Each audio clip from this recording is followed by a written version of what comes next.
nuyu bu baax dellusiwaat nañ ci yéen jataay bi ñu tuddee actualité politique muy am ci Mouride TV ñu am tey ñaari gan recevoir fii sunu mbokk ci sunu loxo ndeyjoor Serigne Mame Dame ñu ngi lay nuyu bu baax di la ziar bu baax tonton ñun tam ñu ngi lay béggee bu baax a baax di ko ziar muy Serigne Omar Gueye ñu ngi lay nuyu bu baax di leen ziar actualité politique nag jamono ju ne da ngeen koy am ci Mouride TV rawatina ñi nga xam ne dañuy topp rawatina sunu mbokk yi nga xam ne ñoo nekk ci bitim réew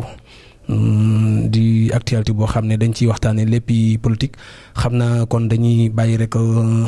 Mame Dame bu ko defee mu nuyu mbokk yi nga xam ne dañ koy bàyyi xel. di kontaan ci dalal bi ngeen ñu dalal fii tey ci seen plateau Mouride TV di leen ñaanal yàlla fi ngeen bëgg kër gi yegg fii yàlla yeggale ko fa man nag maay Mame Dame Lo nekk chargé de communication commission électorale Pastef ci fii ci au niveau du département du Mbacké. nuyoo bi am na solo lool kon ñu jox tonton ñu mu nuyoo moom itam. asalaamaaleykum wa rahmatullahi taala wa barakaatu. naaw ban sant yàlla julli ci yonent bi sant Serigne Touba sant sunu yaakaar Cheikh Sidi Mbacké ibnu Cheikh Abdoul Ahad dañ ko ñaanal mu yàgg fi lool te wér ñoo ngi ñaanal sëñ Mountakha Bachir di ñaanal mbokk yi jullit yëpp yàlla defal nu jàmm sutura ak xéewal di nuyu nag mbokk yi téléspectateur yu Mouride TV ak mboolem internet yi nga xam ne si ne dañ koy bàyyi xel di leen gërëm di leen sant ñun nag Omar Gueye laa tudd nekk chargé des élections du parti Rewmi bu président Idrissa Seck jiite nekk it le plénipotentiaire de la commune de Touba Mosquée nekk aussi le coordonnateur du centre de vote de Madiana maa fi teew fas yéene waxtaan ak askan wi seetaan TV ngir lépp rek loo xam ne njëriñu Sénégal la rawatina nag gox bii nu dëkk di département de Mbacké jaarale ko ci politique bi nga xam ne si ne le président Idrissa Seck teg na ko xalaat na ko ci Sénégal ñu fas yéene ko farañ fàcce kem dañ ci man donte mënuñoo wax lépp itam waaye rawatina nag ci gox bi nu féete di Touba ak Mbacké di ziar bu baax Mame Dame Lo suñu frère suñu xarit ci seen taxawaay ñoom itam ci opposition bi ànd ak le président Ousmane Sonko di liggéey bu am solo ci Sénégal vraiment ñoom itam ñu am taxawaay bu mat sëkk dans le département de Mbacké ñu koy rafetlu bu baax a baax di ñaan yàlla ñu déggee ñu xel te. ñu ngi lay sant bu baax di la gërëm ci nuyoo bu matale boobu kon sama laaj bu njëkk xam naa dama koy jëmale ci Mame Dame ana président. waaw président nag mi ngi si jàmm fan yii dafa demoon États-Unis waaye mais mi ngi si jàmm bu baax. mais gis nañu ne président moom bi élection yi jàllee ba léegi coono da ko sukkas lañ ko sëb de. waaw xam nga président moom noonu la mos a mel te xam nga fii Sénégal moom ki nga xam ne dafa ñëw pour lu baax toujours coow da koy topp. parce que yàlla dafa dogal ñëpp bokk ñu bëgg lu baax te xam nga ñun dafa am lu ñu woote muy patriotisme loolu nag da ngay nekk patriote rek pour mën ñëw ci bokk mënoo ko ñàkk mu nekkoo patriote mënoo ci bokk boo gisee coow lii ñu topp moom mënul ñàkk parce que nit kuy leeral ak nit ku dëggu moo mel noonu koo mas a gis yàlla indi ko ci àddina mu nekk nit ku dëggu rek début ba dina bari coow dina bari ñu ko topp di chaque jour di nga dégg ñuy teg ci deram wala ñuy wax. ñun daal pour ñun loolu lañ ko jàppee rek mais nag yooyu wax yuy jàll la rek. Ousmane Sonko dañuy gis ne li mu doon bañ jamono bi mu nekkee ci mouvement présidentiel bi. système boobu moo fi nekkoon de dafa mel dañ ko dàq rek mu commencé di. waaw non mais moom xam nga bi mu nekkee impôt et domaine fonction publique la nekkoon daf doon liggéey et puis ba nga xamante ne ni bi mu gisee lu dul yoon ci biir système boobu tamit yàgg na ko dénoncé. parce que Ousmane bi Macky Sall di wax dañuy signé décret bi koy dàq mais boobu ci ay wax lañ ko toppee ci biir boobu mi ngi impôt domaine mi ngi nekk inspecteur impôt domaine bari na bi muy wax ci assemblée bi du ñu fay impôt ak bi muy njëkk a wax ne la Youssou Ndour délinquant fiscal la boobu mi ngi biir impôt domaine di leen dénoncé bi Macky Sall désigné boobu ñoom ñi nga xam ne membre APR yu bari dañ doon taxaw ci plateau yi di wax wala kii dañ ko war a dàq parce que mënul nekk fii di liggéey ba pare nekk ci biir di wax mais moom nekk na nit ku dëgg koo xamante ne nii parce que dañuy wax naan am na loo xam ne secrétaire mais lan mooy secrétaire man gëw ma loolu parce que secrétaire gëw ma ne état dafa war a yàq ñu ne noonu loolu nañ ko nëbbu parce que loolu secret d'état la Ousmane nag loolu la doon dénoncé ñu ñëw dàq ko par décret boo xam ne décret présidentiel Macky Sall moo ko signé ci lu tegewul fenn nag bañ ko dàqee tamit mu génn continuer la mu doon def parce que Ousmane nit ku dëggu la koo xamante ne ni man ni ma ko xamee wallaahi asim yàlla moo tax ma wax amul benn dërëmam boo xam ne mos naa ko lekk mais nit gënu ko dëggu nit ku mel ni moom amul mun naa la ci wax yeneen ak yeneen yoo xam ne nit fekk na ko bureau bëgg ko ger moom ak yàlla yëkkati nangam parce que moom mun naa ne sociétés yi nekk Sénégal yëpp yu ci bëri moom moo leen doon xool ci wàllu fiscal lañ leen war a fay ay Sococim ak yooyu yëpp amul kum ci jëflanteel façon ger bu nekk nit fekk na ko bureau woo ko bëgg ko ger ci affaire parce que te moom lu mu signé loolooy jàll inspecteur xam nga inspecteur impôt domaine inspecteur douane yi ñoom nu leen neex mën nañu ko am xaalis parce que seen liggéey moo leen permettre lu ñu xool ba ne lii loolu la mais Ousmane dama ne la lii benn këram bi la yor des fois dañuy taxale parce que nit ku dëggu la koo xamante ne nii jafe woon na comme Sénégal tey fii ñu toll man dama ne ñu mel ni Ousmane Sonko comme loolu tubaab yi jékki-jékki ba ne ñu ne espèce bii kat dafa nekk en voie de disparition day bëgg a sànku kon dañ ko war a protéger man dama jàpp ne Ousmane Sonko ci ñooñu la bokk ñun en tant que jeunesse bi ñun ñoo ko war a protéger parce que amatuñ nit ñu mel ni ñoom ñu meloon ni ko ay Thomas Sankara ñu meloon ni ay Patrice Lumumba ñu meloon ni ay Kwame Nkrumah xam nga Afrique dafa am ay nitu boppam yoo xam ne démb ak barki démb dañ fi nekkoon di xeex pour Afrique loolu jékki-jékki benn instant mu disparaître parce que tubaab yi fexe nañ ba éliminer ñi nga xam ne ñoo fi nekkoon ay bañkat ñu mel ni ay Thomas ñu mel ni ay Amical Cabral ñooñu ñu éliminer leen da bon ñu toog benn lu mat diggante boo xam ne mën na 20 ans boo xam ne amatuñu révolutionnaire yu mel noonu léegi nag yàlla dogal Ousmane Sonko ñëw bi mu ñëwee ku nekk xam na ne moom amul lenn lu muy woote loo xam ne intérêt moo ngi ci biir amul man loolu wér na ma Ousmane lu muy def bëgg Sénégal moo tax ak jeunesse bi ak nii mu xool xam ne réew mii yàlla def na fi teraanga joo xam ne bu fekkee mi ngi ci loxo yu wér réew mi mun na dem ba tey jii nii suñu doom yi def ñii di dee ci Méditerranée bi xam nga ñi nekk ci désert de Sahara bi mun na ñàkk tam xam ne dara teguñu ko lu dul ñii yi nga xam ne ñooñu jiite depuis 1960 benn système bi nekk fi. mais président Macky Sall nag vraiment li mu def ci réew mi. non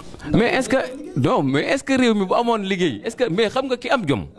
am jom dajale ba am benn 300 wala 400 mille ne man kat maa ngi dem Libi demee lan moo ko fa yóbbu pour am jom dem pour liggéeyi mën a teral ay waajuram mais réew mi mu nekk kooku dafa am mooy dafa désespoir amatul espoir. waaw mais man xam nga bokkuñu man peut-être bokkuñu peut-être. Sonko li ma ci jaaxal mooy 94 milliards bi nga ko waxee ba léegi. kilifa gu ne toog na fa toog moom kilifa dini fi mu toll nii moom Ousmane Sonko. waaw mais xam nga loolu Ousmane loolu avant ñuy wax 94 milliards yi. yàgg na koo wax dañ déglu ma waa déggu ko yow man xam xaj na loolu doo ko fekke man maa koy fekke Ousmane xam nga lu mu daan wax kay Ousmane boo ñëwoon fi ma jox sama portable yoo xam ne 2016 boo ñëwoon fii ma jox la photo yoo xam ne 2016 non xaaral ma wax la dëgg la xombal la dëkk ku ko gën a dëkk xombal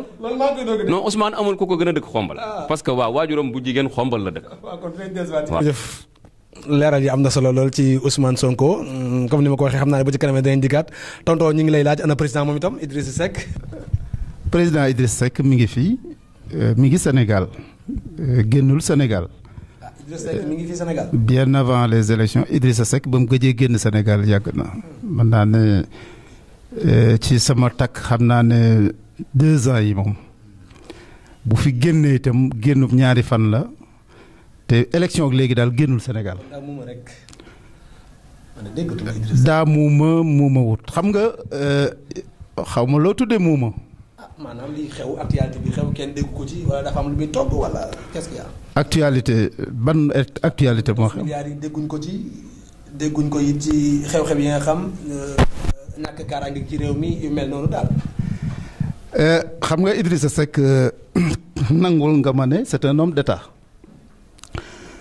koo xam ne si ne exercer na pouvoir nekk ci opposition depuis 15 ans te laata mu doon exercer pouvoir dafa nekkoon ci opposition ànd ak le président Wade ba ci xarañteem mu yóbbu ko ci coobare sunu borom jaarale ko ci Sénégal yi mu yóbbu ko pouvoir. waaw kay ñuy fàttali leen yéen a ngi suivre actualité politique ñu tey am fi tey sëñ Mame Dame Lo ci sunu loxo ndeyjoor ak sëñ Omar Gueye suñu loxo càmmoñ kon Mame Dame xanaa ñu continuer débat bi rek bu ko defee ñëwaat ci président Sonko naka actualité politique yi fii ci département bu Mbacké. fii nag vraiment ñi ngi góorgóorlu man maa ngi bokk ci bureau exécutif bi fii mais toujours ñi ngi waxtaan ñi ngi def suñuy réunion teg suñuy stratégie pour que 2024 daal ñu xool naka lañ ci duggee daal mais en tout cas daal lu ma la mën a wax daal fi mu toll nii mooy ñi ngi ci liggéey bi ba léegi depuis que biñ génnee élection ba léegi wàccuñu ko ñi ngi ci tege ci yoon woowu pour liggéey. mais yéen ñi nekk ci département bi dafa mel ne bi élection yi jàllee ba léegi seen communication dafa jàllul wala nga leen déggul ci rajo yi déglatu leen ci télé yi. parce que ndax problème bi nga xam ne dafay am fii ci Touba. déggul leen ci. waaw loolu moom dëgg foofu moom dama fi d'accord ak yow parce que man des fois sax moo wax ak gars yi mais loolu dafa am ñoo xam ne ñoo ko yor muy waa chargé de communication parce que man maa njëkkoon nekk fii chargé de communication parce que fii ci Touba booba daa nañ kii mais après am na ay renouvellement man ma dem commission électorale pour liggéey foofu ñu bàyyee leen ñooñu fa nekk ñoom ñoo yoroon chargé de communication mais affaire boobu moom vraiment dafa des parce que des fois moom ay attaques yoo xam ne dañ koy def Sonko ci tegewul fenn mais dafa am yoo xam ne nit ki bu la ko defee da nga koy leeral nit bu jógee wax accusé loo xam ne comme temps yëlee nga doon dégg ñu naan sëriñu daara yi ñi ngi doon jàng ay alxuraan xam nga pour que Sonko yooyu noonu xam nga man ay ree def ma jàpp sax parce que dama mel ni kon ñoom ñoo moom alxuraan daal ñoom la fi alxuraan nekkal rawatina nga yéene ci nit leneen safaan ba yaakaar na alxuraan ba ko yàlla di sàkk yooyu doon taxul woon jóg yu mel noonu toujours damay bëgg ñu ciy àddu parce que am na ci yooyu nit ñi buñ jógee pour jaxase la yow da nga war a jóg pour leeral parce que Sénégal kenn xamul kenn wax rek la nit ñi def ko da ngay dem ci média yi taxaw wax yàq nit ki moo mën a ñëwaat pour leeral parce que yooyu ñun yaakaar naa Sénégal yëpp xam nañ ko parce que ñun suñuy jukko la fii yàgg na ci Sénégal. waaw yooyu 94 milliards yi. waaw bu ñu gàttee ci coow li. Sonko ni ko ci coow li toppee. waaw ndax jàpp nga ne mu génn ci dina yomb te waajadu ko. waaw xam nga 94 milliards yi man xel mu dal laa ci am parce que xam nga lu tax mooy que ne ñoom muy Mamour Diallo. ñoo la gën a wér ak ñi mu àndal xam ne ñoom tey bu fekkoonte ne yoon def na liggéeyam heure bi nekkuñ ci biti mais xam nga Sonko moom 94 milliards yi la mu ca wax leer na Sonko dafa njëkk a déposé plainte ci procureur de la République xam nga procureur de la République bu bëggoon mu leer mais boobu dana ci ubbi enquête judiciaire ñu xool mais xam nga après nga dem ba dégg ñu naan assemblée. ma ngay def enquête parlementaire xam nga assemblée boo xam ne yow xale bi gën a ndaw tey Sénégal yaakaar naa soo ñëwoon ne ko assemblée kan lañ fa nekkal mu ne la Macky Sall mais xam nga yooyu député yow loolu sénégalais yi dofuñu yooyu député xam nañ ne naan ubbi nañ enquête parlementaire duñ leen déglu sax parce que xam nga ne du ma sa leer parce que Mamour Diallo APR la bokk bañ na ko ba moom moo créé woon mouvement dolli Macky xam nga kooku APR la nekk kooku ay naatangoo APR am ko ñoo xam ne ñoom ñoo nekk fële li ñuy wax majorité mécanique ñoom ñoo ko am fële assemblée lu leen neex luñ bëgg mu jàll dafay jàll mais ñooñu xam nga ne tey bu ñu taxawee ne dañuy def enquête parlementaire mais sénégalais boobu lañ bëgg mu lëndëm mais xam nga ne bu ñu bëggoon mu leer parce que enquête parlementaire boo paree yow kan nga koy jébal mais procureur lañ koy jébal mais procureur boobu moom ci joxoon nañ ko plainte démb ak barki démb bu avant après yeneen coow yi ngay dégg ñu naan waaw da cee bëggoon benn 12% xam nga ay caaxaan waxu kasaw comme genre chaque jour nga dégg comme maître El Hadj Diouf yi nga xam ne ñoom ay mercenaires tubaab yi lañ parce que dama ne toujours dama naan leen am na nit ñoo xam ne da nga leen di bàyyi xel xam ne ñii ay nit lañ yoo xamante ne jamono yi nga xam ne traite négrière dafa am ñuy jàpp jaam di leen yóbbu di jaay mais amoon na ay sénégalais yoo xam ne ñoo doon lëkkaloog tubaab bi dem di jàpp di leen jox ñuy jaay mais loolu du fi jóg dañ koy moderniser mais du fi jóg ñu mel ni xam nga benn Franck Timis wala keneen bu ñëwee jël benn avocat bu mel ni El Hadj Diouf mu taxaw di ko kaasam leer na kii toroxal sénégalais yi la bëgg bon kooku moom ànd ceeg moom ngir lan weccet ba mu fay jëlee xam nga ñooñu dañ leen di considérer rek ay ñoo xam ne mosu fee jóg ay nit la ñuy jaay seen réew non mais am na ci loo xamante ne ni mais avocat am loolooy liggéeyam ba tey jii même kuy ñëw pour complicité sa réew yàqu ko da ngay dem ànd ak moom te loolooy sa liggéey ah non non parce que xam nga lu tax yéen waa Kër Sonko li ngeen jàpp. non looloo nekk. mais nag xam nga comme mu ngi ci loxol yoon moom. xam nga li ma lay wax nii kooku déggoo woon mu ne porté na fi plainte ab lim ñaata dignitaire politicien sénégalais ku ne lim fukk ak ñaar xaw ma Abdou Mbaye Thierno Alassane Sall Idrissa Seck dajale fukk ne leen porté nañ leen plainte ana plainte ba. moom ak Franck Timis est-ce que dégg nga leen xam nga ñooñu caaxaan yi ñun nekkee genre yooyu boo gisee Sonko di rey boppam Sénégal dañu bëgg ñu débarrassé wu ci nit ñu mel ni ñooñu nga xam ne depuis que Senghor ñoo fi nekk régime bi fu tooy ñu dal xam nga loolu rek mooy seen métier il est temps que sénégalais yi yeewu ñu xam ne loolu bay di comme ni ko wolof di waxee bay golo di bay baabun di dundee loolu dafay war a jeex El Hadj Diouf barki Dembo Ndiaye Macky Sall la fi nekk di sànni xeer tey ma nga waat fële te olof lu mu daan wax olof nee na sa tuba yi noonu bis boo xëyee ba gis sa xarit sol ko nee na la mu wax ba jot ca sab der rafetu fa non mais am na ci non am na ci ñu jub am na ci ñu jub am na ñu mel ni ñu jub am na ci politiciens yoo xam ne dañoo jub dañu non bari xam nga kii boo xoolee ku mel ni Macky Sall tey régime am bii mu ne mosu fi jàpp nit ku bokk ci moom waaw dama la laaj ne la ndax yàlla may na benn doomu aadama ne ko yow ñaan ak yow ñëpp a jub ñeneen ñi dëng mas ma wax ku ñu arrêté ci régime mu Macky ne ak te nag mooy régime bi nga xam ne depuis l'indépendance scandale yi fi am comme ni ko sama grand waxee léegi c'est le plus grand scandale depuis 1960 ci nguuru Macky Sall la amee yoo xam ne kenn mosu ko dégg ay branchement d'argent yoo xam ne plus de làq kay mën do weesu kan lañ fi xoolal gis nga Cheikh Omar Anne kii di Cheikh Omar Anne kuddu non poste Siré Dia poste Cheikh Omar Anne kuddu kii Mame Mbaye Niang kii nii fi jóge léegi Prodac Mbaye Prodac fàttewuñu ko ba léegi moom xam nga dañ koy yóbbu léegi nekkatul fam ne woon moo tax léegi ministre conseiller mu laa ko defe ne fàtte nañ ko mais kooku fàttewuñu ko danañ ci ñëw mais dama ne la ñooñu rapport ICE moo leen njëkk a épinglé xam nga tey kii ñu jiñ 94 milliards yi muy Mamour Diallo gis nga rapport bi ko épinglé woon ICE xam nga lu mu wax kii waratul sax am benn fonction ci Sénégal mais anamu Macky Sall après ci la ko def directeur impôt et domaine xam nga ñoo Macky Sall moo leen protéger barki Demba Ndiaye yaa ngi gis député bu ñu fi xam nga ne tey bu fekkoonte ne am Ousmane Sonko lañ fekk ak benn billet 500 francs bu faux bu ñu naan faux billet la du fa naan këram. démb yaa ngi dégg benn député bu ñu naan mi ngi dem ak 37 milliards 50 millions d'euros yoo xam dañ ko fekk ñu ne faux billet la buy jiwut tey ba tey jii ñi ngi naan fee la jaar ak ma nga Touba ak ma nga. ndax làqu ko. xam nga président. moom mooy le conseil supérieur xam nga président moom mooy le conseil supérieur de la magistrature président tey mooy nommé ku ko neex xam nga lu ma la wax ñee fa nekk duñ ñi mënoo laal nitam parce que xam nañ loolu parce que tey procureur bi nga xamee ne nii dañu tudd Khalifa Sall mais ci semaine bi la def conférence de presse avant jour bés bi di dellusi arrêté nañ Khalifa Sall yóbbu ko kaso. ah waaw mais kon loo ko mën a jàppee xam nga loolu nga ko mën a jàppee li ma la wax mooy protéger ay nitam làq ay doomam dóor doomi jàmbur li ma la wax Macky Sall nee naa la. moom xaj na moom mooy koo xam ne comme la Firawna doon wax ana rabbukumul axlaa moom la yàlla booleeg ñi jub moom la yàlla booleeg ñi gën a baax moom la yàlla booleeg nit ñi nga xam ne ñoom la seen loxo jub kocc léegi nag opposants yi ñoo dëng Macky Sall kenn mësul jàpp ko moo bu ko bokk ci moom Abdoulaye Wade sax amoon na jom parce que bi muy arrêté Idriss Seck mi ngi ci PDS ba pare nekk numéro 2 ku ko fa gën a fort mais amoon na jom mu ne kat kii kat maa ko dénkoon lii kon dinaa ko topp ba xam nangam fan la mujjee bañ ko toppee ne nii ñëw moom moo taxaw ne Abdoulaye mi ko toppoon moo taxaw ne kii deful dara mais dama la jom ngor googu Abdoulaye Wade am mais nag affaire bi ci deret la parce que nit gis nga nit ku gëm boppam moom la doomam tooñ mu jàpp duma ki nga xam ne doomam dafa tooñ mu jàpp làq kooku gëmul boppam. loo jàpp ne moo fa jëlee système bi. non système bi comme ni ko Sonko wax ñu balayee leen ñoom ñëpp jëlee leen fi teg fi ñeneen teg fi beneen système parce que système bii ñuy jël sénégalais yi nax nañ leen ci depuis 40 ans mais système bi tey jeex na parce que ñëpp a ci yeewu man maa ngi nii ñun boo xoolee coordonnateur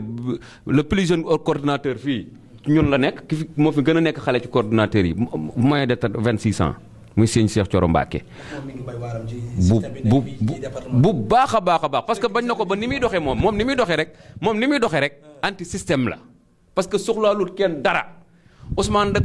day sonn ci moom Ousmane Gor la yëkkati dara di ko jox mun na ko billaahi lii boo ma ko defatee ma bàyyi parti bi parce que sëñ Touba fekk naa ko sëñ Cheikh ba pare jël xaalisam di ci def kooku ni muy doxee rek anti système la parce que doxinu Gor lay doxee xam nga doxinu nit ku baax lay doxee doxinu surtout Serigne Touba lay doxee léegi moom loolu nag bu ko nit ñi doxe woon système bi jóge fi parce que xam nga lu tax système bi ma la wax nii li ko fi bàyyi mooy ñi nga xam dañ leen di corrompi ay mag yoo xam ne duñ ay bon exemple parce que lenn bu ñu demee ba nga xam ne tey xale yi ne Sénégal ñoom lañ gën a mën a xool seen jikko mu gën a rafet ka mag ñi parce que tey boo xoolee ñi fi nekk nii même Macky Sall tey régime bii fu nekkaat mooy ñi fi newoon dans les années 60 depuis ay Senghor jóguñu fi mais loolu jógu fi ba pare wëlbatiku dëkke jaay réew mi xam nga jël suñu réew mi jaay ko tubaab yi xam nga ku mel ni Abdoulaye Wade kooku panafricanisme gëmoon na Sénégal mais tey jii sax luñ ko mën a ŋàññi mën nañ ne kooku vraiment gëmoon na Sénégal parce que commencé woon na xaqanteeg tubaab bi parce que bi mu fi ñëwee pour redresser sunu économique dafa demoon ay Malaisie dem ci Chine xam nga dem côté Asie ne man damay débarrassé wu ci tubaab yi parce que tubaab yi amuñu yaakaar lu dul industrie xam nga loolu dong lañ am mais sax amuñu benn ressource kon ñun nañ dem lëkkaloo ji ci ñoom xam nañ ne avenir adduna bi fii ci Afrique la nekk mu dem lëkkaloo ji ak ñeneen ñi mais xam nga tey kii bi mu ñëwaatee lam ñu njëkk a defaat jaayaat ñu tubaab yi base français bi nga xam ne moom la fi Abdoulaye Wade jëlee woon moom la njëkk a indiwaat mais ci semaine bi mu toogee la signé décret bi ne na France def retour xam nga ñooñu lañ bëgg a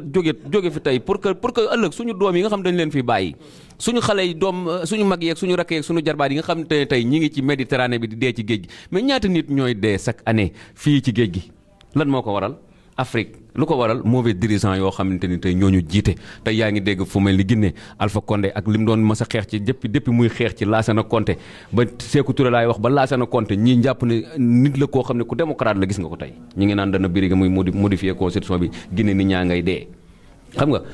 te xam naa ne non foofu xam naa ne ca kanam mais kooku moom ba ma ko waxee yàgg na troisième mandat moom force gi moom. merci beaucoup xam naa politique moom dañ koy tëj foofu beneen yoon bu ko defee bu ñu dikkee nag daal lay jot ñu waxtaan ci suñu dëkk bi nag ndax dëkk bi it am ngeen ci ay xalaat kon sëñ Umar yow itam xam naa ne dañ lay bàyyi rek nga sof fi sa waaye daane la bu ko defee ñu dugg ci actualité bi nga xam ne mooy dëkk bi gis nañ ne fan yi am na ay jafe-jafe trop ci wàllu insécurité loolu lan moo ci sa xalaat. li ma ciy sof daanaka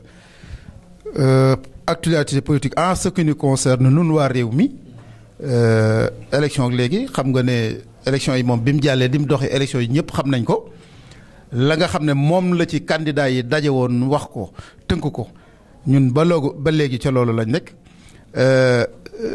gisuñu élection yu jaar yoon ay hold-up électoral la ñu gis léegi nag bàyyi nañ ko cëgg ak ñoom mi ngi doxal. li ci des nag ñun en ce qui nous concerne ñoo ngi organisé wu ak l'opposition ñi ngi waxtaan. di waaw loolu romb nañ ko nga ñëw da koo foqati loolu preuve bi mooy bi mu ca jàllee rek ci ay tapaleem xam na ne li fichier bi dara jaaru ci woon yoon dara baaxu ci woon lépp ay trucage la woon te élection locale yii nga xam ne si ne déjà dàq nañ ko parce que loolu rek dialogue boobu mu doon woote li ko ci gënoon a intéressé mais Sénégal yi xamuñu Macky Sall li ko gënoon a intéressé moo doon mu dàq élection locale yi parce que xam na ne élection locale suñ ko defoon dana perte maire yu bëree bëri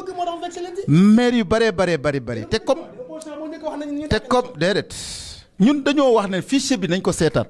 fichier bi du ñu demaat ci élection te xoolaatuñu fichier bi defaat refonte parce que fichier bi baaxul lépp Aly Ngouille Ndiaye da ko triqué loolu la ñu waxoon moom mu ñëw ne léegi muur affaire boobu ne dialogue defal naa mu muur affaire boobu ne dialogue boo xam ne si ne en 2016 da ko woote woon ne 28 mai bu nekk dañu def dialogue keroog ba mu ko jëkkee woote keroog dajale sëriñ si yeeg ñëpp dajale leen foofu yanda leen foofu ba ngoon France daal la xëddeen toogaat ba élection yi jàll dajalewaat ba élection jàll xam na ne yëf yi mënut a dox mu toog 4 mois 5 mois dëkk bi ne teg réew mi adduna bi Sénégal mel ne ay armel xam nga loolu gàcce la goo xam ne te yow ci da nga ne da ngaa gagné Macky Sall gagné na 5 mois après dëkk bi mel ne ay armel ne teg kenn yëngul kon nga xam ne si ne moom mu xam ne nag càcc gi mu càcc foqati gi mu foqati lii maanaam te gum dënd yomb na waaye foo koy kiyee jafe parce que pour nga gouverner beneen affaire la sàcc yomb na mais pour nga gouverner du yomb ak scandale yi nga xam ne dal na ci boppam léegi nag mu defaat delloo si waat système boobu ne dialogue national te dialogue national boo xam ne yow ka nga samp ba léegi installé goo ko mu Ibrahima Famara Sagna installé guñ ko ba léegi joxuñu ko benn moyen tur rek lañ ci def nax yooyu muy nax dajale fa yendal fa sëriñ seeg ñeneen ak ñeneen sénégalais ñu yend fa ba ngoon tappale yu defoon na ko defaat na ko wëlbati ko waat dialogue comment dirais-je dialogue politique moom allah kulli an chaque élection pré-électorale day am année électorale dafay am loolu moom mënul ñàkk parce que il faut ñu waxtaane li tax ñu mën a dem ci élection loolu opposition bi dem nañ ci biñ ci demee itam waxtaane nañ mais lan la ko ci ñoroon pour voir le 12 points la woon mais biñ accès ba ci élection yi nga xam ne si ne wax nañ daal ba nañ ko reporté daa mel na yëf yër foofu la booba ba léegi dialogue kii daje waataguñu dialogue politique boobu daje waataguñu moom li ko intéressé rek mooy ñu dàq élection yi pour que mu mën a jaajuwaat defaat ay tapale mais en tout cas li nga xam ne si ne moo am mu koy waajal ñu ngi koy xaar xam nañu ko mi ngi waajal boppam ngir xam na scandale yi fi bàyyi bëgg a def ay mbir jàpp na ne Sénégal yi moom daal boo yëkkatee mbir lu mu yàgg-yàgg ñaari fan la ñu coow ñetti coon waaye dana wuute muy préparé bu lambee mu yolom mu def jéem a def 3e mandat bu ko kiit muy préparé dauphin boo xam ne si ne ëllëg yooyu yëpp tricage yi muy def ak tappale yi muy def yooyu yëpp ci la jëm mais loolu Sénégal dañu en tout cas l'opposition ñi ngi li ñu war a wax ñoom ci seen biir ñi ngi koy wax li ñu war a def ñi ngi koy wax ñi ngi koy def boolewuñ ci coow boolewuñ ci wax léegi nag jàmmaarloo moom jàkkaarloo moom benn fi may daaneel rek ci actualité ba parce que bërki démb ci tappaleem yooyu dem na ba ñu laqoo saabaru jaasi El Hadji Omar Foutiyou Tall ne dañ koy indi xam nga déception bi njëkk a garaaw mooy boo ko seetaanee xalif bi ci maanaam porte parole xalifu Tall bi doon wax ci biir séance bi laa la wax premier ministre France toog ak ñi mu àndal yépp danaa ñëw ci liñ ci lëmasoon ci jaasi jooju pour profito ci Sénégal ñëw ci li sa waay waxoon li ci desoon na kus néew jaay na lépp France mais li ci des comme scandale yi coow li bari na ak wax ji bari na amoon na lu mu waxanteeg waa France ci élection yi il faut que mu jéem koo def te fii ne France moom gis nañ pétrole ba coow léegi yu mel noonu il faut ñu en profiter amuñu woon bunt pour en profiter de cela léegi ñu profité ci jaasi jooju ne jaasi Omar Foutiyou Tall la te jaasi ji porte-parole ki doon wax nee na du jaasi Omar Foutiyou Tall nee na jaasi sëtaatu Omar Foutiyou Tall la boo xam ne dafa demoon fële dafa dem Bandiagara dafa dem comment dirais-je Bandiagara bi mu demee tubaab yi doon jàmmaarloog moom sëtaatam laa la wax doon jàmmaarloog moom ëpp ko doole poñe ko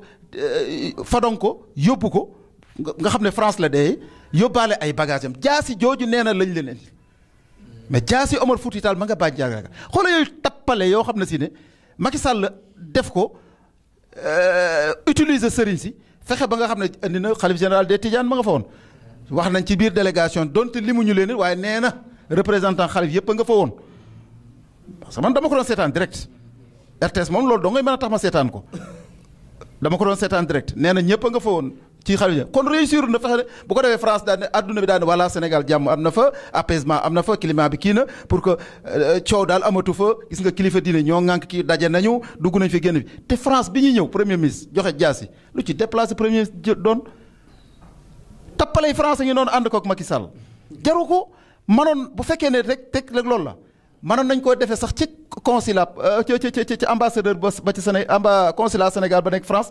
bu ko defee bu dee sëriñ ñu taal yi mooy déplacé bu dem mu déplacé état jox ko ay moyens mu dem fekki jataay ba ambassadeur ba recevoir ko parce que dañ ko able rek nee nañ pour 5 ans la. dañ ko abal Sénégal jaasi ji nee nañ dañ ko abal 5 ans pour juróomi at la dañ leen ko abal rek ñu teg ko ca musée ba xool yooyu tappale fekk ne bi muy ñëw ay investisseurs la àndal premier ministre. lu ko yëkkati du caaxaan ay investisseurs la àndal premier ministre France bi muy wax sax commencé ci jaasee moom jum fonk tuuti la ci wax daal di ñëw commencé daane ànd naa ki investisseur dañu signé ay accord fii nangam li desoon na ko néew ci li nga xam ne si ne parce que dañ ne woon Sénégal moom dootuñu signéti benn contrat fi mu toll te leeraluñ lu fi nekk waaye tappale na jaar na foofu ba signé ay contrat ak premier ministre France bi c'est-à-dire loolu dama ko doon tënk rek parce que sama ci dafa nekk sama xol naqar woo xam ne si ne Macky Sall mi ngi koy continuer di ko teg Sénégal te Sénégal dañoo war a yeewu ci jëfi Macky Sall sëriñ si dañoo war a yeewu ci jëfi Macky Sall ak doxinam en tout cas li nga xam ne si ne moo am ñun moom lu wérte wóor ñoo ngi koy alerte di ko wax lu leer bu jàppee ne dañoo nooy opposition bi dañoo kii maanaam réduire na leen à le simple dafay nax boppam ndax te wóor na ko ne élection yi bu fekkoon ne élection locale yi laa buñ ko dàqul woon yóbbu ko ba 21 te xoolal gis nga 21 day làmb rek de mais buñ bàyyee noonu da koy booleeg législative yi bu xoolee ne jékkul sax da koy def élection générale lépp présidentielle maa la wax xamal li kon Sénégal il faut nañ fogoru nañ koy ndax élection yi buñ ci demoon local day daanu day ñàkk mairie te bu gouverner ñàkk mairie am kii amatul premier ministre dindi na ko xaw ma lu tax mu dindi ko ah daf na fast track la bëgg dindi premier ministre mais léegi lépp est à terre lépp dara doxul bit maanaam li nga xam ne si ne mooy bor yi nga xam ne bor intérieur du Sénégal kenn xamul ni mu toll baykat yaa ngi nii ba léegi xamaguñ lu ñu jaayee gerte ba léegi xamaguñ lu ñu jaayee gerte ah ñi ngi naan subvention bi dañ koy dindi kon yooyu kon Sénégal yi réew mi sonn nañu la Idrissa Seck daan ne bu manee tuuti la man il peut peu te nangu ko na vraiment mais nag li ñu koy wax daal mooy yëf yi na leer ressources Sénégal yi nañ ko teg ci yoon na leer liñ ci war a càmbar nañ ko càmbar kuñ ci war a yóbbu yoon nañ ci yóbbu seen député bii nag ak gaaf gii ñuy koy ji présomption d'innocence la waaye nag nanu dimbali wuy ji nag na respecté Sénégalais yi ndax dañoo koo jël ab cër lu toll ne député fal ko mu am cër bu mu yor ci Sénégalais yi cër boobu nag pour mu set dama ne la ah. moom nee na dina wuy ji dégg nga ko baax. waaw dana wuy ji waaw na wuy ji loolu lañ koy ñaan na wuy ji. te njëkkoon naa wuy ji dafa jag. mais na wuy ji parce que moom li ñu wax moom loxo ci poos la xam nga moom nekkatul koo xam ne si ne am na kiiraange loxo ci poos la loxo ci poos moom délit la flagrant délit moom amul immunité parlementaire kooku xoolal waruñoo na xaar sax ñu naan dana ñëw ak ma nga fekk nekk na fee bañ ko wooyee ñëw ca saasa le procureur waroon a joxe kii ñu fekk ko fu ñu ko fekk yeew ko indi ko loolu moo doon yoon ñu xam ne au moins mi ngi def effort ah lu toll ne ay 32 milliards moo yey na parce que gis nañ ko muy def meeting Guédiawaye di tagg Aliou Sall naan ko maay sa Baye Fall ni mu dekkee Baye Fallu Macky Sall moom waa ji tey Bougazelli moo yey mook Aliou Sall dañoo bokki dab loolu daal xam naa ne loolu bëggoon naa ko ci booti actualité nationale bi leneen la ci des ci li ma posé muy wàllu sécurité bi Touba moom soxla nañu sécurité man nag affaire bi lu ma jaaxal na dëgg la nag am na ci loo xam ne si ne moom askan wi aussi ñoo ci war a jàpp ñoo ci war a def xool daal système boo xam ne si ne en tout cas war nañ ciy gën a góorgóorlu mais dafa am loo xam ne nag wax dëgg yàlla lu toll ne commissariat spécial nekk fi ñaari poste police nekk fi bu Guy Mbind ak bu Ndaamaatu am na brigade spéciale bu fi nekk gendarmerie fële brigade de recherche ba nekk camp ba mi ngi fi je crois que war nañoo xoolaat en tout cas méthode boo xam ne si ne daal ci wàllu patrouille bi bu guddeetee à partir de minuit waaye nag waxuma wax dëgg yàlla ay 11h ki bëccëg police ñëw dem topp ay nit yoo xam ne dañoo liggéeyi woon ba tey ku ne xam ne dëkk bi ni mu méttee réew mi ni mu jafee te Touba nit ñi ñu ci gone amuñu liggéey ñu ci bari ay ouvrier lañ ñii ay apprenti ouvrier ñii di jàng teer ñi de léeg-léeg dañuy nekk ay maçon dañu wut fu ñu liggéey wala gàddu ay pelle et cetera ñooñu dañuy nekk barab yi nga xam ne dañ fay dajaloo tàkkusaani pour xaar xëy mu ñu xëy suba ndax danañ ko amam déet ñooñu wëlbatiku di ñibbi police daje ñoom di leen rafle di leen ramasse naan leen carte d'identité di leen sonal loolu taxul ñu naan sécurité xam nga li ñu soxla ci sécurité bi mooy à partir de minuit te léegi li gën a grave mooy hold up moo am hold up mooy loo xam ne bëccëg ndara kàmm lañ koy def kon nag police war nañu nekk en veille ak gendarmerie xool nu ñu collaborer ba foo xam ne si à partir de minuit wax dëgg yàlla ñu nekk gis bu auto police di sillonner gendarmerie di sillonner mais toutes les grandes artères bu fekkee boo toogee lu mat 10 minutes 15 minutes auto police romb léeg-léeg auto gendarmerie romb léeg-léeg mais loolu dana dissuader lu bëree bëri. non mais éléments yi war na ko mate déggoo li ma la wax 3 postes de police ñaari postes de police ak policier kii commissariat spécial bi ak gendarmerie spéciale ak camp ba fële GMI yi nekk foofu. dafa mel ni askan wi nekk Touba. non problème d'organisation. dañ naan la élément nekku fii wala amuñu gasoil et cetera loolu la ñu wala oto nekk. waaw mais loolu amuñu gasoil waruñu ko wax ana budget Sénégal bi. budget Sénégal loolu c'est grave kon ça engage l'État ak it am na loo xam ne nañ ko waxante vraiment police dafay nekk dëgg la dañu leen di sant dañu leen di gërëm pour aar askan wi mais aussi ni ñuy doxalee ci biir dëkk bi ci artères yi ci circulation bi aussi man neexuma loolu mooy neexuma li ma bëgg a wax mooy taxaw ci tali yor sa carnet oto yi ñëw yow sa yoon nekku si charge c'est am toppatoo ko oto bi yow daal li ngay def mooy recenser rek oto yi daw urbain yi naa recenser numéro yi rek téye bu ma recenser numéro yi téye bu ma xëyee di recenser ba 9h 10h voilà ngeen commencé di encaisser sama yoon nekku ci charge sama yoon nekkul ci foo war a gaare foo war a droit ndax droit tali bi fi toppatoo woo loolu léeg-léeg da ngay dox ba mu yàgg nga gis benn choc am te police day nekk foofu ca rond point boobu ma lijjanti wut ma ngay lijjanti leneen yooyu bokk na ci yoo xam ne si ne dafay doy waar charrette yi nga xam ne si ne aussi wax dëgg yàlla dëkk bi mooy dëkkub yërmande sëñ Saaliw bokkoon na li leen fi gën a yaatal gënoon a dala seen xel Alaaji Baara suuxat ko léeg-léeg da ngay gis koo xam ne mag moo xam ne day yor charrettam sonn trop amul fenn fu mu jaar ñëw ba ci rond point war a jéggi nga gis ab policier ba naan ko tourneel ak jaaral fee yooyu bokkul ci yërmande dañoo war a dëppoo ak yi te it wax dëgg yàlla en tout cas daal ñu xoolaat ni ñuy circulation bi ak oto yi ni ñu doxalanteeg ñoom te wàññi wutum xaalis mi waaye nag wax dëgg yàlla la ñuy jëlee foofa war nañoo mën a am oto nag boo xam ne si gasoil war nañ koo mën a am bu leen état joxul it nag te dañuy wax état it am nañ budget parce que am na ci loo xam ne lépp mënee su koo wax en tout cas daal war nañoo gën a góorgóorluwaat ñoom a gendarmerie organiser waat sécurité dëkk bi parce que léegi li fa agression bi bari na ëldëp moo am léegi mooy bëccëg dara kam gis nga marché Ocass li ci xew bërki démb ay ñaata millions yoo xam ne si ne dem bëccëg dara kam yeew ko yóbbu ko loolu ëpp na loolu nag vraiment ñu ngi ci interpeller l'état di interpeller autorité yi dëkk bi ñu xoolaat nag ak vraiment ak la police ak la gendarmerie ban organisation la ñuy teg ñu càmbar ko waxtaane ko vraiment ngir gën a mën a sàmm alali askan wi ak askan yi maa ngi baalu àq di gërëm ñëpp. beaucoup sëñ Oumar Gueye moom itam di responsable politique nekkal fi le président Idriss Seck. Maam Dame dégg nga sunu tonton li mu wax ci wàllu insécurité ci Touba xam naa ne fi lañ jëm directement rek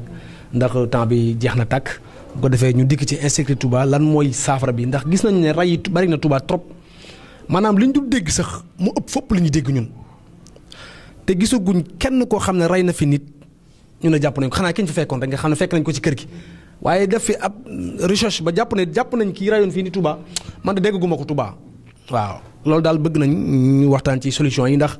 vraiment dëkk bi moom suñu dëkk bopp la waaye bu ñu waxee rek ñu ne sëriñ bi rek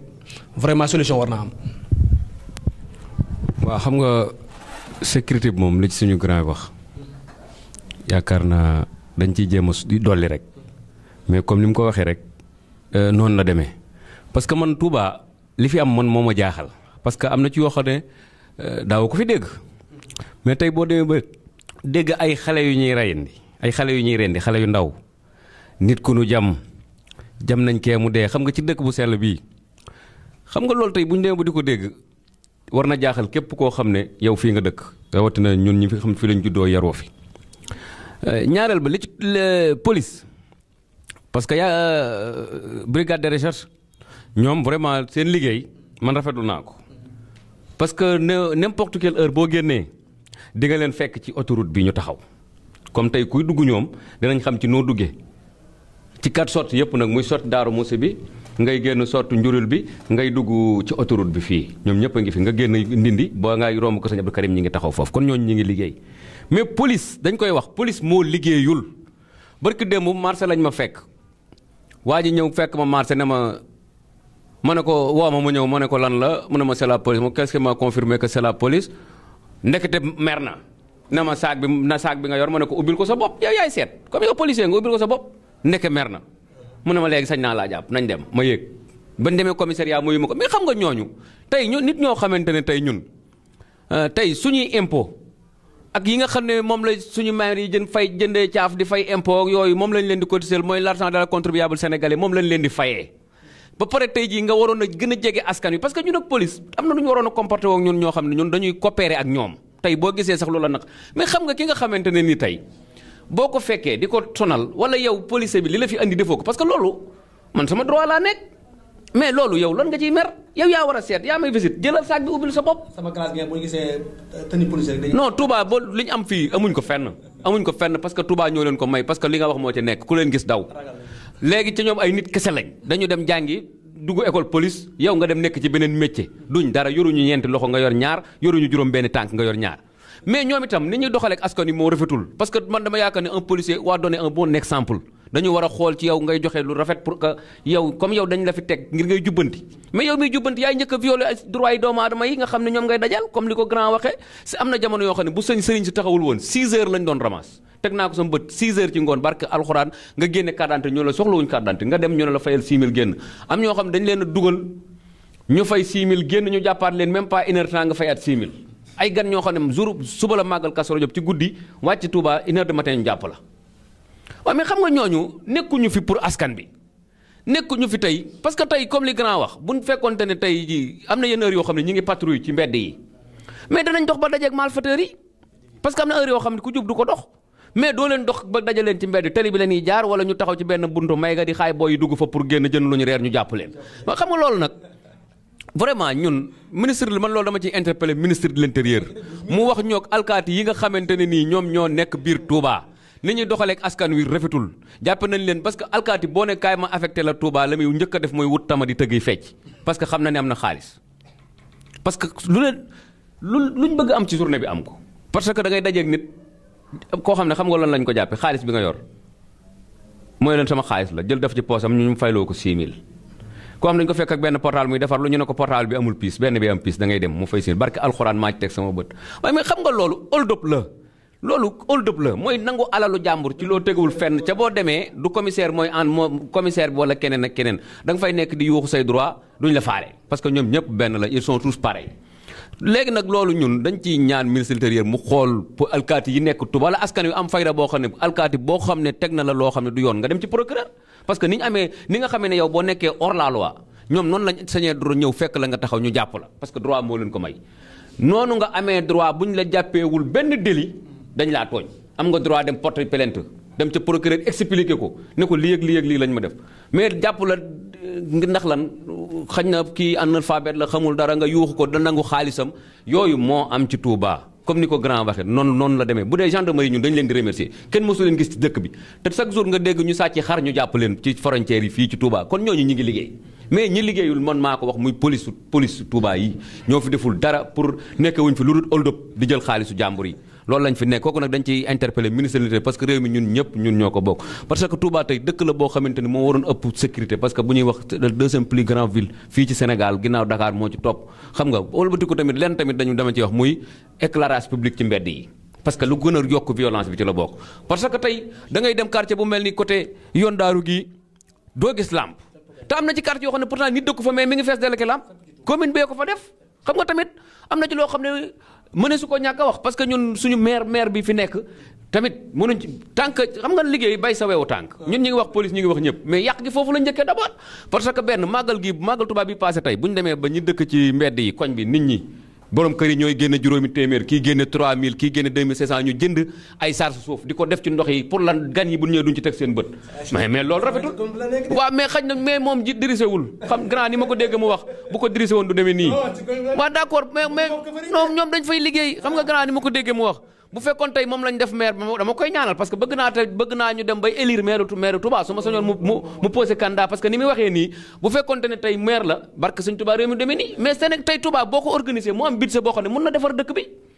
mais dañ jaroon na ñun ñuy élire suñu maire ñi war a fay di fay lépp ñu koy voté pour que maire bi fu toog liggéeyoo mu leeral ne mandat 5 ans nga am bu fi nekkee da nga fiy jóge te bu yoon di la topp tamit di ñëw fii inspecteur ni ñuy ceytoo yeneen maire yi ñu ñëw fii di ko coytu xam nga di ko xool comme yëpp loolu dañ koy ñaan sëñ bi xam nga dëkk bi nag ñun mooy murit lañ ci lu sëñ bi doo ko rek la ñuy wéy ndax ñun suñuy waajur dañoo nekkoon ak sëñ Tuubaa ban seexal leen kon tey ñun ci ndigal rek la ñuy wéy sëñ bee ko yëkkati jot foofu dañuy muñ ba bis boobu mais en tout cas kontaanuñu ci ñi nga xam ne noonu la maire bi di doxale fii ci Touba kooku moom ñun kontaanuñu ñàkk pexe la nag parce que ndigal la mais amul benn Séné tey boo doon def pétition yor sa livre fii yor sa cahier bii di bind maire bi na fi jógee billahi boo amee 99 ñu naan wëy 1 ngay am bu naan non loolu man maa la ko wax fii parce que Sénégal parce que Touba goo dégg mi ngi koy naqarlu te loolu dafa bokk ci comme li nga ma posé léegi génnuñu débat muy sécurité parce que sécurité li ko waral li ko gën a mën a sàmm mooy éclairage public mais koñ bii mu leer ne boo tëbee ci këru jàmbur dajji teleem wala lenn bu ñu la dàqee nga dugg koñ bi kenn gisatu la mais yow yaa ngi dimbale sàcc yi mais tey bu fekkoon leer naa ñi la def foo dugg ñu gis la mais kenn du fa sàcc parce que am na Dakar quartier yoo xam doo fa dégg agression parce que am na ñuy lamp tey foo koy dégg la plupart ci banlieue bi nga koy dégg wala autoroute ba fële lëndëm na affaire yooyu mais tey jii bu fekkoon am na éclairage public mbedd yi leer li ñu war a def ñu def ko violence bi dana wàññeeku mais tey mun nga dugg ci kër bu xuma la rendi xale rendi ñëpp boo ne ginnaaw te kenn du xam mbedd moo jaar ñaareel ba man li ma gën a jaaxal mooy dama doon gis Sénégal bu crime yu mel nii masaana am police scientifique bu nu ñëwee dañuy mën a gaaw a jàpp ak léegi li nga xam ne moom la ñu wax médecin légiste ak léegi jamono jii nga xam ne ADN yeeg yooyu nga xam ne technologie avancé na man jàpp woo moo ne am na crime yoo xam ne war na mën a am Touba ñu dem bër bi te mënuñoo jàpp ki nga xam ne moom mooy principal coupable bi tey ji loolu tamit xaw na ma jaaxal parce que bañ ko defee boo faa bayot matul 24 heures ñu ne am nañ trace keroog bi ñu reyee commandant Sané fii ci Koupantoum même pas 2 semaines dañu toog ne am nañ trace teguñ ca une semaine ñu arrêté keneen ñu ne arrêté nañ le meurtrier kon loolu war nañ ko mën a def fii Touba bu crime amee waa brigade de recherche ñëw police scientifique ñëw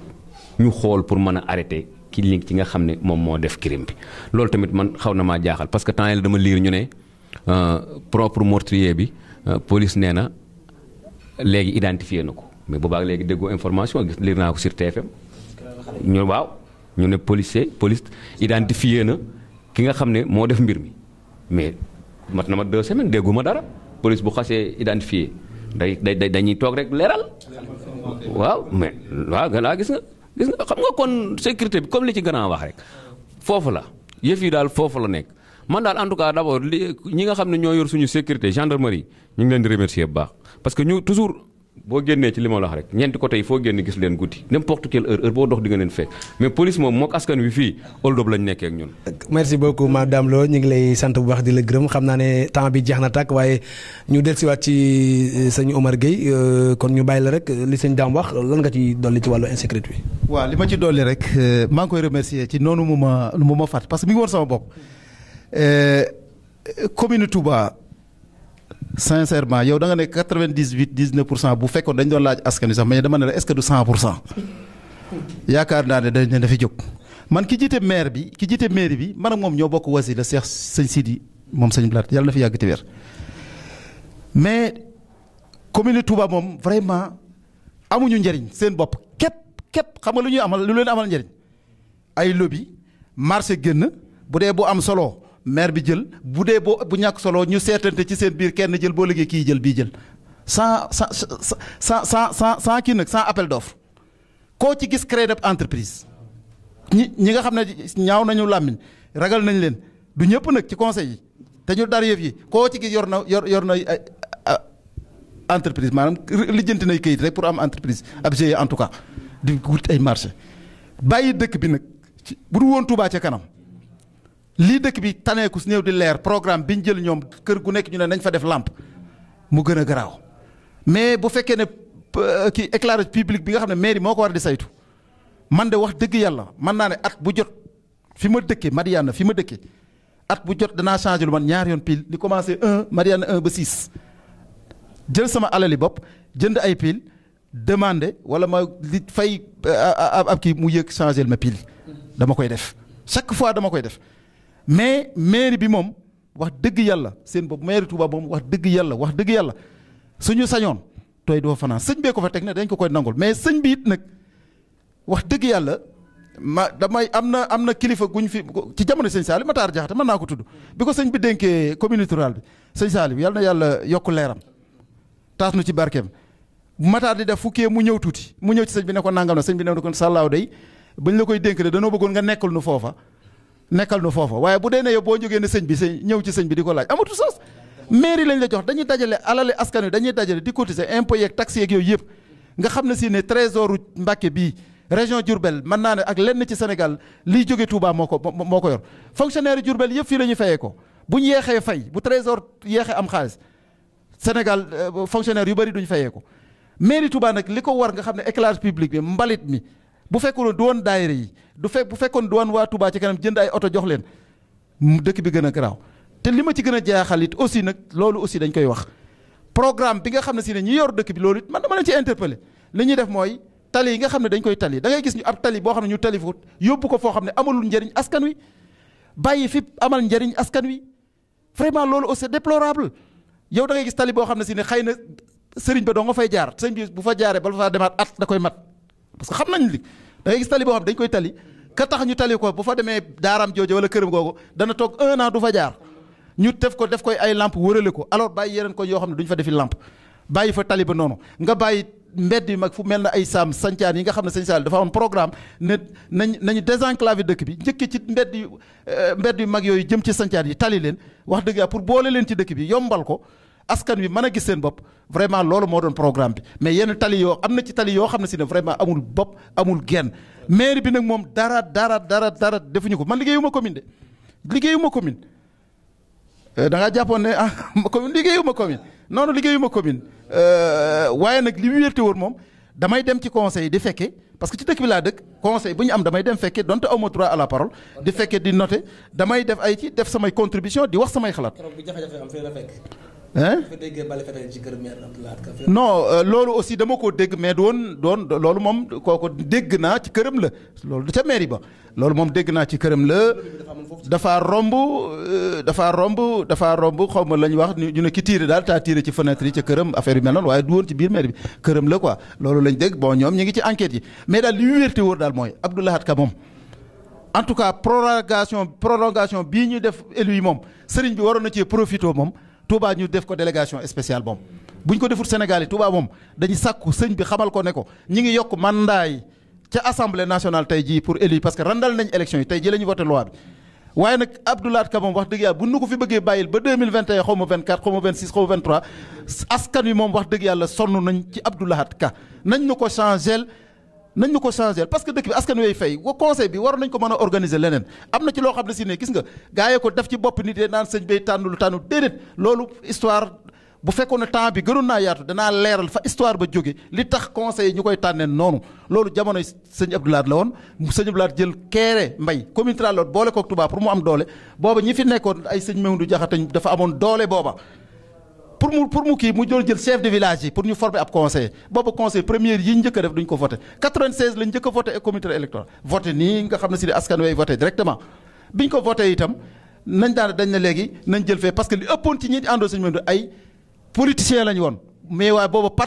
parti socialiste lañ bokk waa PS kese lañ woon Abdourahmane Bousso bu PDS moo fi nekkoon jàmmaarloo ñoom ñu ne PDS la bokk ñu ne kon léegi